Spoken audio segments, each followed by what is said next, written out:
এ যুবকেরা, যে নবী আমার সারা জীবন তোমার আমার জন্য কেঁদেছে, আজও কাঁদছে, দুনিয়া সব কিছু হারিয়ে দাও, জান যাই জানও দিয়ে দাও, কিন্তু সেই নবীর সুন্নতকে নিয়ে খেলা করো না গো, সেই নবীর সুন্নতকে নিয়ে বেউসুতি করো না গো। কারণ ফুরফুরা শরীফে মুজাদ্দিদুল জামান দাদা হুজুর পীর কেবলা ওসিয়াত নামায় লিখে দিয়েছে, দাড়ি টুপি জুব্বা নিয়ে কেউ যদি ইনকার তুচ্ছ তাচ্ছিল্য করে অবশ্যই সে কাফের হয়ে যাবে, কারণ এটা আমার নবীর সুন্নত। আজ বড় দুঃখ করে বলতে লাগে, আজ মুসলমানের ঘরে ছেলেরা সামান্য পেটের জন্য আমার নবীর সুন্নাতকে নিয়ে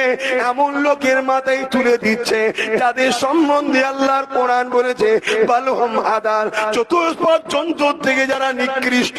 তাদের মাথাতে আজ আমার নবীর সুন্নাতকে তুলে দেওয়া হচ্ছে। আজ এই কওমকে জানতে চায়